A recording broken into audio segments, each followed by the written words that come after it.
We're just mocking up the muffler, and that is where it's going to be sitting in terms of ride height. That's pretty good, pretty good. Johnny over here killing it. The tube going to the front. Yeah, that's good by me. Good job. Good job, good job.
Alright, so we're making pretty good progress on the Comet exhaust. We've got my buddy John over here, who's absolutely killing it.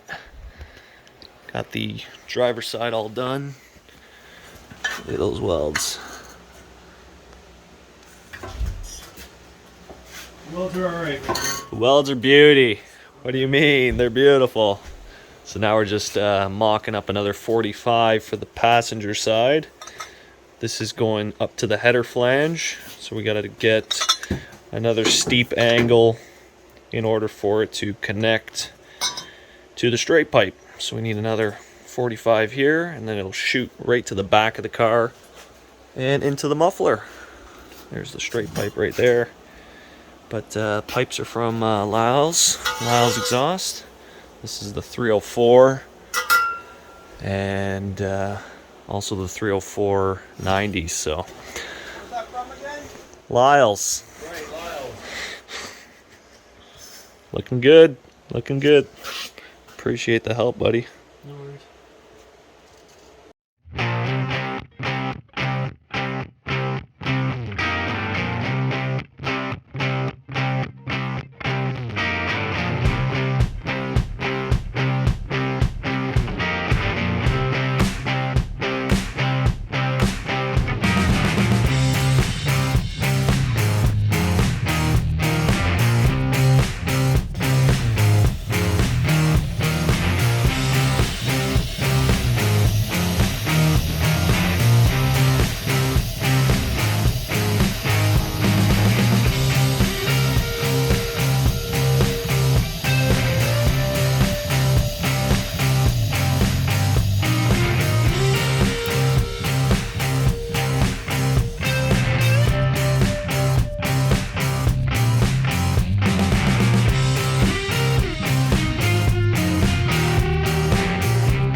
Alright, so we got both the mufflers installed along with the pipes, and they're just dumping right before the rear axle. Let's see the stainless tube. Just straight shots. So we're gonna fire her up, see how she sounds.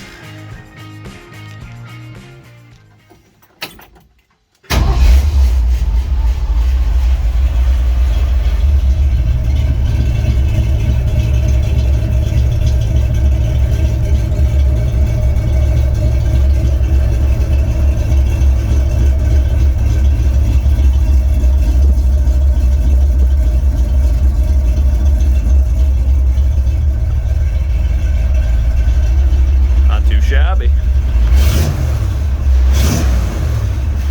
Sweet.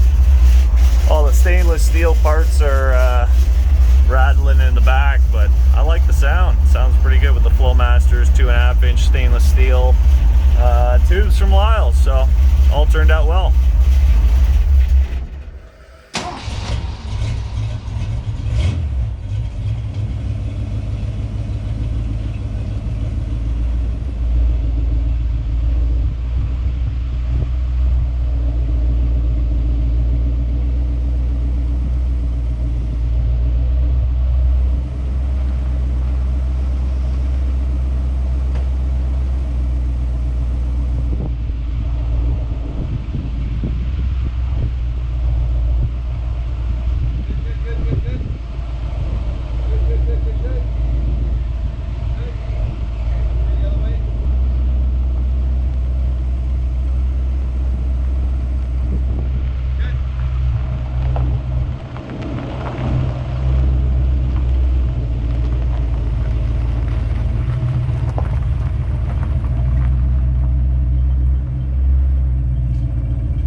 Alright guys, I'm not sure how this is going to sound when I fire it up. It's quite drony in here, but let's go for a spin.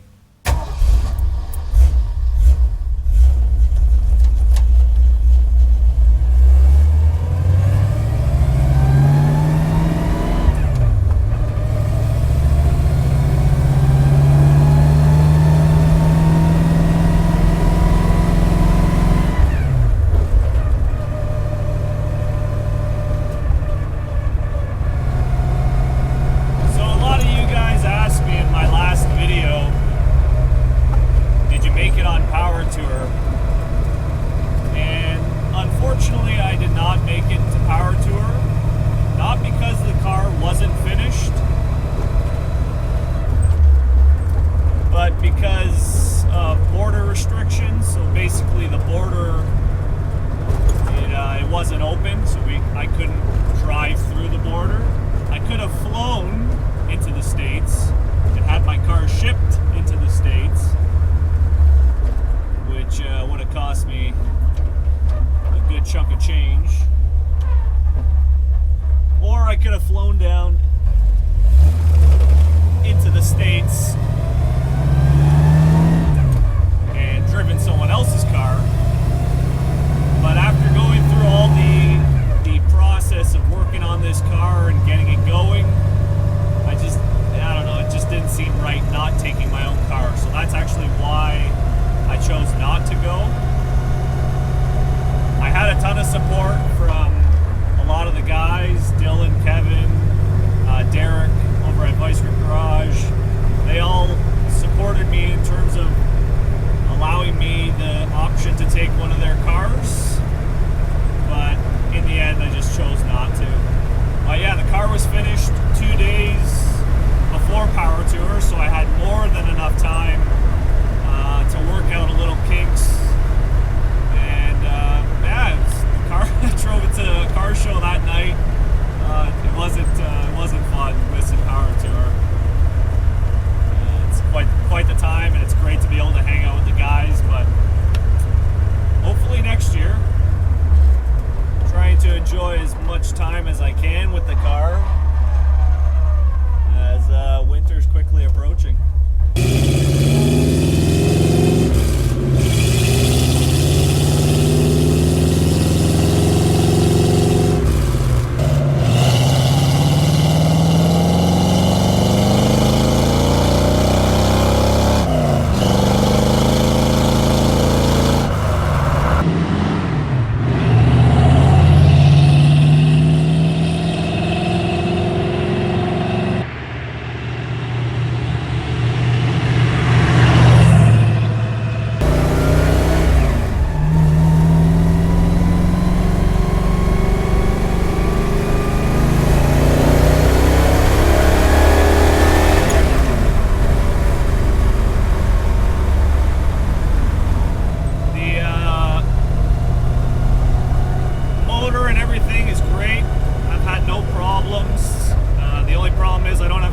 So I don't know how fast I'm going. The reason for that is the S10 tail shaft was the wrong one. So basically the S10 tail shaft that I have on it now is for an electric speedometer. So the sensor on the output shaft is different. Whereas I need a cable driven one or a mechanical one. So that's the reason why I don't have a speedometer. Currently my GPS is my speedometer, but hopefully I'll be able to locate the proper S10 tail shaft so I can get that fixed. When I do change that out, when I change out the S10 tail shaft, I'll probably tear the transmission apart and try and get rid of this whine. Not sure if you can hear that or not.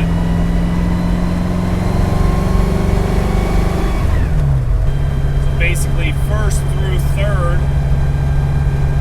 it whines quite a bit. Fourth gear, no whine. Fifth gear, no whine. So, like I said, once I find that tail shaft, I'll make all the changes necessary. Motor runs great. Not as peppy as the 6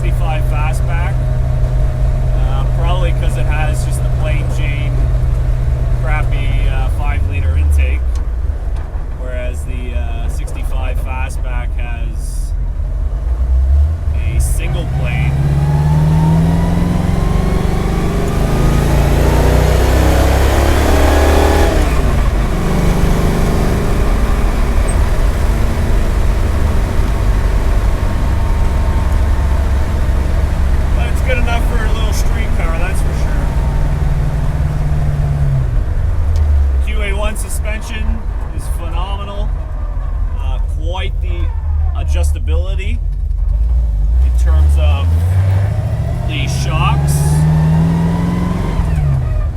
So right now, I have it a little more on the stiffer side. The first test drive I took it out, it was super wishy-washy. It was all over the road.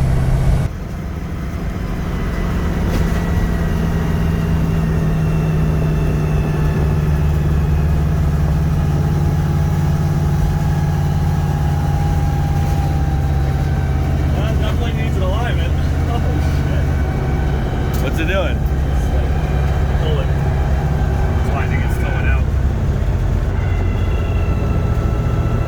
The second it catches something, it wants to pull.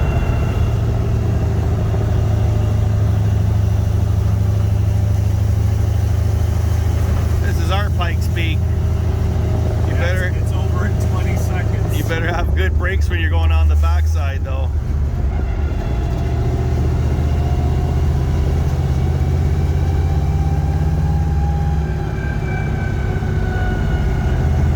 Straight cut gears.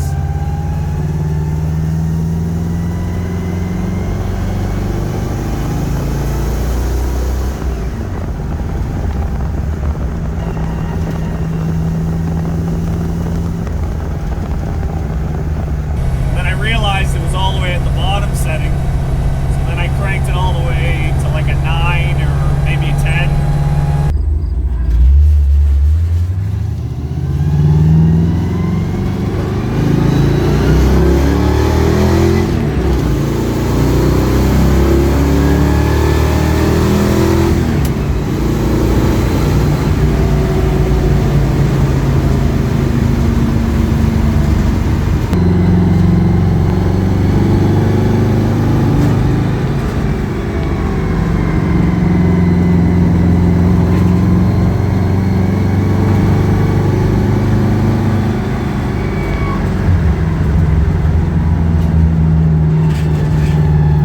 So he just got scared.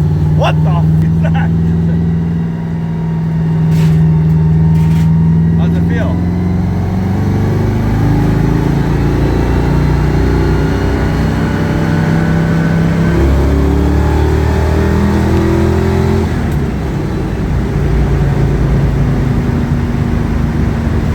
And there's 18 settings, so there's quite a wide range of shock adjustability. The springs are 450 weight springs, so I'm actually going to see about getting a set of 350 weight springs. The reason for that is I want to lower the front a little more, and right now I'm at basically the bottom adjustment in terms of ride height adjustability. So with a 350 weight spring, I'm hoping that I'll be able to lower the car just because of the weight of the spring is less now. So the car will lower, and then I'll be able to adjust it up now rather than all the way down and set my preferred ride height. But other than that, they've been phenomenal. No complaints on my end. The cold case radiator, just like the 65 Fastback, it doesn't move past 180. It stays at 180 all day long. Doesn't matter if I'm stuck in traffic, bombing down these back roads or anything in that sense. It's performing great. Oh, it's a nice little car. Still have to do the alignment. I got a driveway alignment in it right now, so it's still enjoyable. Hydraulic clutch is super nice. I wasn't a fan of it at first in terms of bleeding it, but once we got it all bled, it's honestly a nice feel of a pedal. After going back and forth between the blue car, the Fastback, and this car, I do enjoy driving this one more in terms of the clutch pedal feel. The 65 Fastback and the blue coupe, the clutch pedal's relatively stiff compared to this pedal. This is more of a newer older car feel, which just in terms of drivability wise, it's more enjoyable in that aspect.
fastback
every month. Aside from that, what'd you think? How'd the car turn out? What'd you guys think of it? Should I wash it before I put it into winter storage? Should I leave it all dirty? I'm not going to paint it for any of you that are wondering. What would you do if you had the car? Let me know in the comments below.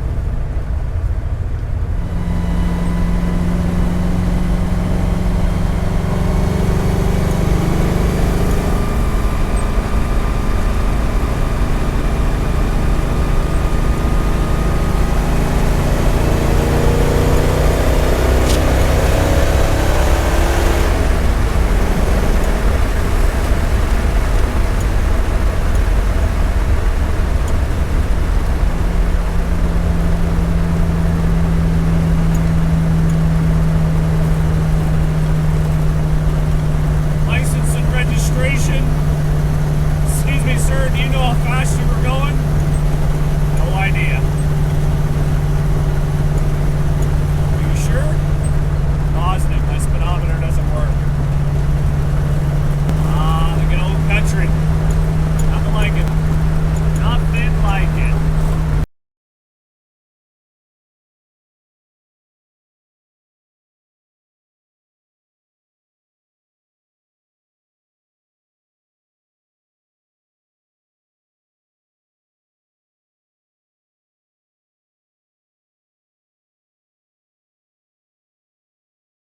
Nothing. I'm going to pass by you at 150 miles an hour.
Alright guys, that's going to wrap it up for this series on the 65 Comet. There's still a few things to fix on the car, as you can see behind me.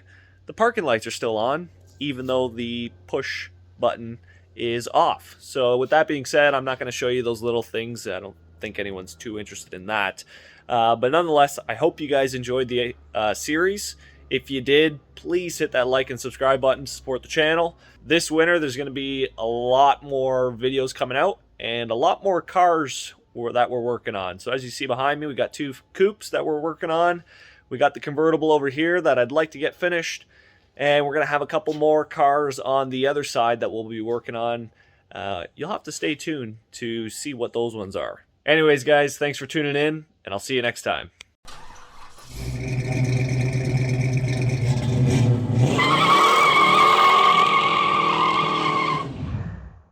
Alright, so the other day when we were on a drive, Dad asked, why is my seat so much more forward than yours? And that's because I modified my seat, but I just wanted to show you guys what's in the car right now. So we had this little spacer that basically sat right here. I didn't say it's factory. I said I don't know if it's factory, but what I can tell you is that 2x4 right there, that's definitely factory. It's perfectly cut, just amazing craftsmanship. And you know what? I actually left it on the driver's side, funny enough, and I think I'm gonna leave it on this side too. So I'm gonna have a little bit of woodworking craftsmanship in this car as well.